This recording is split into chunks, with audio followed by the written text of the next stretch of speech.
दीपक की सैलरी अच्छी थी, इस वजह से शादी के 1 साल बाद ही प्रिया अपने ससुराल से अलग हो गई थी। उसने अपने लिए एक बड़ा फ्लैट ले लिया था, जहां पर 3 बड़े बड़े कमरे और एक बड़ी रसोई भी थी। इस बात के लिए कि मेरी रसोई बहुत बड़ी है, प्रिया कई बार घमंड में अपनी जेठानी ज्योति को ताने दे चुकी थी। ज्योति भाभी, आपकी किचन हमेशा सेट मिलती है, बिल्कुल साफ सुथरी। मेरी तो इतनी साफ रहती नहीं। इतनी छोटी रसोई को सलीके से रखना कोई आपसे सीखे। ऐसा कुछ नहीं है, बस आदत बना लो तो छोटी सी जगह में भी हम साफ सफाई करके रख सकते हैं। आदत होनी चाहिए चीजों को अपनी जगह पर रखने की। क्या साफ सफाई से रखना, सब कुछ एक साथ ठूस कर रखा है। मेरी रसोई आकर देखना कितनी बड़ी है। महंगे से महंगे उपकरण मैंने अपनी रसोई पे रखे हुए, और भाभी के पास तो मिक्सी भी लगता है आज तक कभी बदली नहीं गई। वर्षा, तुम मेरे घर आना, तब दिखाऊंगी कि रसोई क्या होती है। तू बार बार इतना बोल रही है, बड़ी रसोई तो ठीक है, अभी वर्षा यहाँ रुकी हुई है, कल पूरा दिन हम तेरे घर पर ही बिताएंगे। हाँ, ये बढ़िया रहेगा, कल हम आपके घर आ जाएंगे। ननद और सास की बात सुनकर प्रिया थोड़ी घबरा गई और मन ही मन सोचने लगी, अगर ये दोनों कल घर आई तो मेरी रसोई में भी छेड़खानी करेंगी।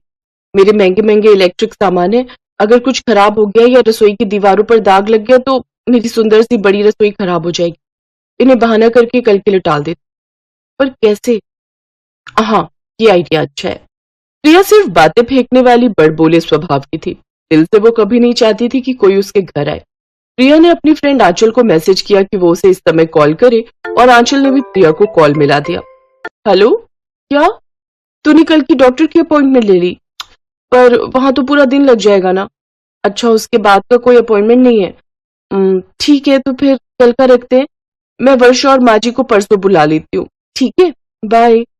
माँ जी, वो कल मुझे डॉक्टर के पास जाना है। मेरी सहेली है ना आंचल, उसका दिल्ली में कोई भी नहीं है, इसीलिए वो बोल रही है कि मैं उसके साथ कल डॉक्टर के पास चलूं।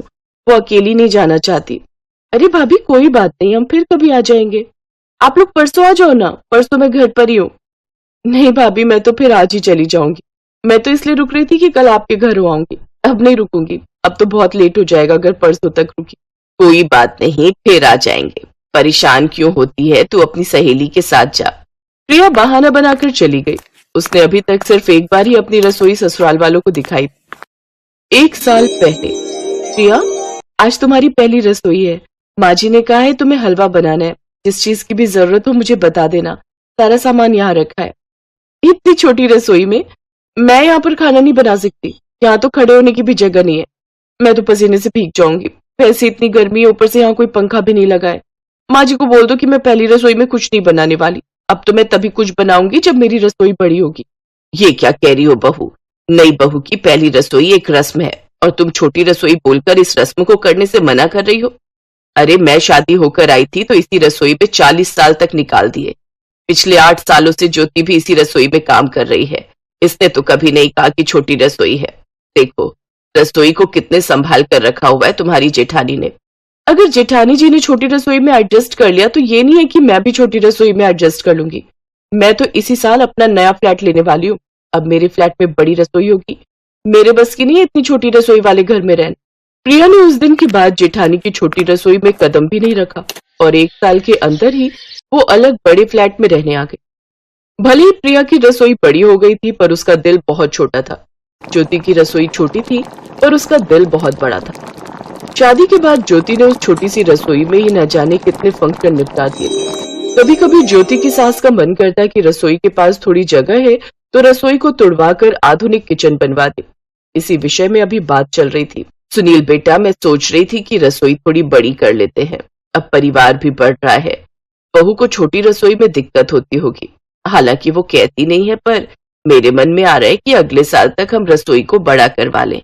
बहू को हमारी तरफ से उपहार हो जाएगा। ठीक है माँ, मैं आज ही बड़ी रसोई बनाने के लिए किसी डीलर से बात करता हूँ।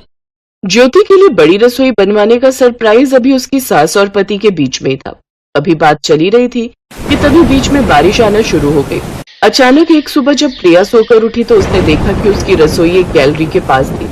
रात में जब बारिश आई तो पूरी रसोई में पानी भरा हुआ था।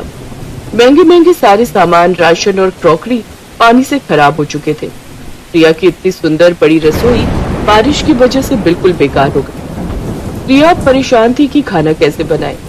प्रिया, मुझे लग ही रहा था कि गैलरी में अगर हमने दूसरा दरवाजा नहीं लगवाया तो पानी जाली के दरवाजे से अंदर आ सकता है। अब तो जब बारिश रुकेगी तभी दूसरा दरवाजा लग सकता है।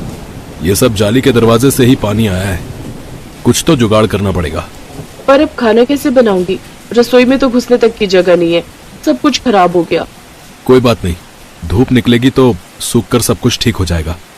एक काम करते हैं, हम बड़े भैया भाभी के घर चलते हैं, वहीं कुछ खा लेंगे। प्रिया के पास और कोई चारा नहीं था। वो रवि के साथ ज्योति के घर पहुंची। कोई बात नहीं बहू, जब हम नए नए घर में रहने लगते हैं तो ऐसी परेशानियां सामने आती हैं। बाद में ही पता चलता है। कोई नहीं, ठीक करवा लेना, दरवाजा लगवा लेना। ज्योति, सबके लिए नाश्ता बना लो। भाभी, मैं भी आपकी मदद करती हूँ। इतनी छोटी रसोई में आज कैसे बनाओगी? ज्योति भाभी, आई एम सॉरी, मैं गलत थी। मैंने अपने रिश्तों को कभी समझा ही नहीं। आज देखो, हम पर प्रॉब्लम आई है तो अपने ही काम आ रहे हैं। आज हम दोनों मिलकर एक साथ खाना बनाएंगे। हाँ हाँ, क्यों नहीं। एक बार तुम भी इस छोटी रसोई में खाना बना ही लो, क्योंकि अगली बार जब तुम यहाँ खाना बनाओगी तो रसोई छोटी नहीं मिलेगी, क्योंकि हम भी ज्योति के लिए बड़ी रसोई बनवा रहे हैं। बड़ी रसोई? मैं कुछ समझी नहीं माँ जी। हाँ ज्योति, माँ का मन है अगले साल तक इस रसोई को थोड़ा ठीक करके हम इसी रसोई को थोड़ा बड़ा कर लें।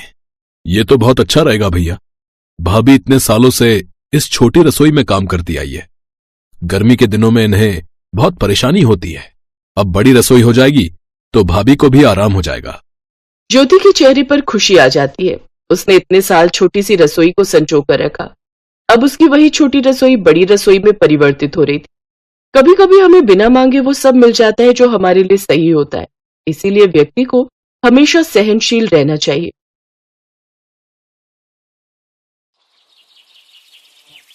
सुमित्रा के दोनों बेटों की शादी एक ही दिन हुई। जहां उसकी बड़ी बहू अर्चना सरल स्वभाव की थी तो वहीं छोटी बहू अंकिता काफी चंट और चालाक थी। ऐसे ही समय बीता और दोनों बहुओं को उस घर में आए हुए 6 महीने बीत गए। अंकिता का पति जहां ठीक ठाक कमाता था तो वहीं अर्चना के पति की कमाई कुछ ज्यादा नहीं थी। इसलिए घर खर्च चलाने में अर्चना भी नौकरी करने लगी।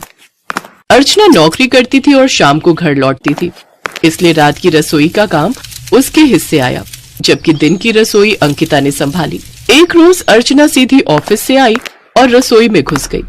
भाभी, आप अब आ रही हैं। आप जानती हैं ना, सबको डिनर समय पर चाहिए होता है, लेकिन फिर भी आपने आने में देर कर दी। वो अंकिता, आज ऑफिस में काम ज्यादा था इसलिए आने में देर हो गई। अंकिता बहू, बड़ी बहू अभी आई है, उसे 2 मिनट सांस तो लेने दे, पानी तो पीने दे। माँ जी, आप तो ऐसे कह रही है जैसे मैं इस घर की नौकरानी हूँ और सारे काम मैं ही करूंगी। ये भी तो इस घर की बहू है, तो इनका भी तो फर्ज बनता है ना घर के काम करने का। अच्छा भाभी, अब आप पहले बर्तन धो लीजिए, फिर रात का खाना बना लीजिए।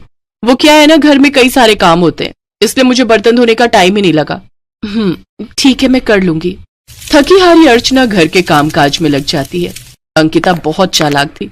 वो दिन की रसोई तो बनाती, लेकिन ज्यादातर बर्तनों का ढेर अपनी जेठानी के लिए रख देती। दोनों देवरानी जेठानी में काम बटा हुआ था। अर्चना के हिस्से में रात का काम था, इसलिए वो रात को घर आकर पहले दिन के बर्तन धोती, जिसके बाद रात के लिए सबका खाना तैयार करती, फिर बर्तन धोती, तब जाकर कहीं सोने जा पाती। लेकिन इन सब कामों में उसे रात के 12 बज जाते। फिर अगली सुबह नाश्ता बनाकर ऑफिस के लिए तैयार होकर निकल जाती। उसकी सास को अपनी बड़ी बहू पर तरस तो आता था, लेकिन वो चाहकर भी कुछ नहीं कर सकती थी, क्योंकि उसकी खुद तबीयत ठीक नहीं रहती थी। लेकिन इन सब कामों में अर्चना को ऑफिस के लिए देर हो जाती थी और उसे अपने मालिक से डांट खानी पड़ जाती थी।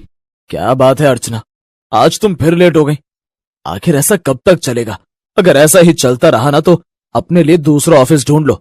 हमें लेट लतीफ स्टाफ की जरूरत नहीं है। सॉरी सर, लेकिन आगे से ऐसा नहीं होगा। और अगर आगे से ऐसा हुआ ना तो मुझे तुम्हें निकालने में देर नहीं लगेगी। सबके सामने मैनेजर उस पर इस कदर चिल्लाया कि उसके आंसू निकल गए। फिर सारा दिन ऑफिस में काम करके घर आकर फिर रात की रसोई संभालो। अंकिता तो चालाक थी, उसने आसान सा काम पकड़ रखा था। वो दिन में दाल चावल उबालकर फ्री हो जाती, जबकि बेचारी अर्चना को डिनर में रात को 2-2 सब्जियां बनानी पड़ती। फिर पूरे परिवार के लिए भरी गर्मियों में 1-1 घंटा खड़े रहकर ढेर सारी रोटियां बनाओ, वो अलग।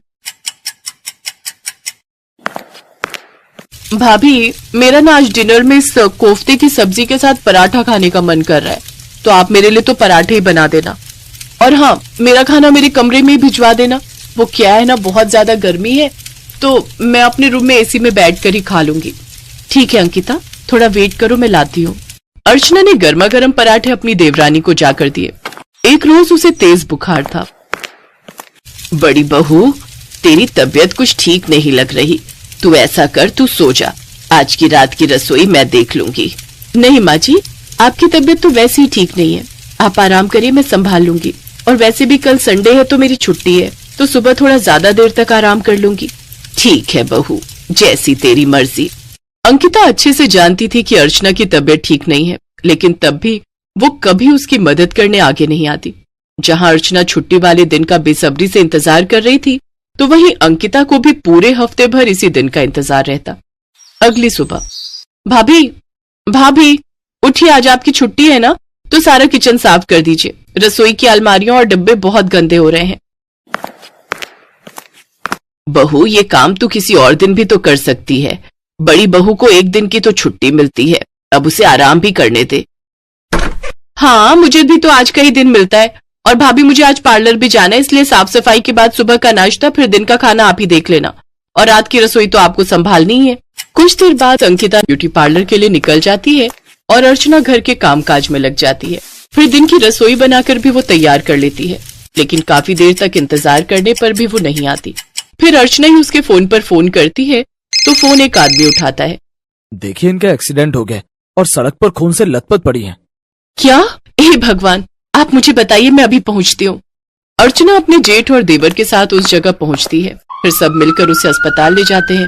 अंकिता के सर पर काफी चोटें आई थी। उन सब ने उसे अस्पताल पहुंचाया। देखिए, इनका काफी ज्यादा खून बह चुका है, हमें इन्हें खून चढ़ाना होगा। हमें खून की जरूरत है। हाँ, तो मैं तैयार हूं अपनी पत्नी को खून देने के लिए। हाँ, और जरूरत पड़ी तो मैं भी।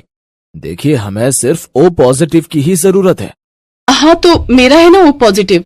आप मेरे शरीर से खून की एक एक बूंद ले लीजिए डॉक्टर साहब, लेकिन मेरी देवरानी को कुछ नहीं होना चाहिए, उन्हें ठीक कर दीजिए। फिर अर्चना अपना खून देती है। डॉक्टर अंकिता का इलाज शुरू करते हैं। लगभग 6 घंटे तक उसका ऑपरेशन चलता है। फिर अगले दिन जाकर उसको होश आता है। जब उसकी आंख खुलती है तो अर्चना उसके पास ही बैठी थी। तभी उसके मोबाइल पर उसकी कंपनी के मैनेजर का फोन आ जाता है, जो अर्चना पर खूब गुस्सा करता है। अर्चना, ये क्या है, तुम आज भी ऑफिस नहीं आई? मेरी देवरानी की तबीयत खराब है सर, और जब तक वो पूरी तरह ठीक नहीं हो जाती मैं ऑफिस नहीं आऊंगी। आप चाहे तो मेरी जगह किसी और को काम पर रख सकते हैं, मैं कहीं और नौकरी ढूंढ लूंगी। अंकिता सब कुछ सुन रही थी। जिस जेठानी पर उसने इतने अत्याचार किए, आज वही जेठानी उसके लिए अपनी जरूरत की नौकरी तक छोड़ रही थी। अंकिता को अपने किए पर बहुत पछतावा हो रहा था। वो अर्चना से माफी मांगती है, अर्चना भी उसे माफ कर देती है। कुछ ही दिनों बाद अंकिता घर लौट आती है, जहां अर्चना उसकी खूब देखभाल करती है और उसका ख्याल रखती है। 1 महीने में वो पूरी तरह ठीक हो गई। फिर अंकिता ने अपनी एक पहचान वाले से कहकर अर्चना की अच्छी कंपनी में नौकरी लगवा दी, जहां उसे हफ्ते में 2 दिन छुट्टी भी मिलती, साथ ही पैसे भी अच्छे मिलते। अब अंकिता अर्चना की पूरी तरह मदद करती और दिन के बर्तन भी खुद ही धोती, साथ ही रात की रसोई में भी जेठानी का पूरा हाथ बटाती। अब दोनों देवरानी जेठानी एक साथ खुशी खुशी रहती।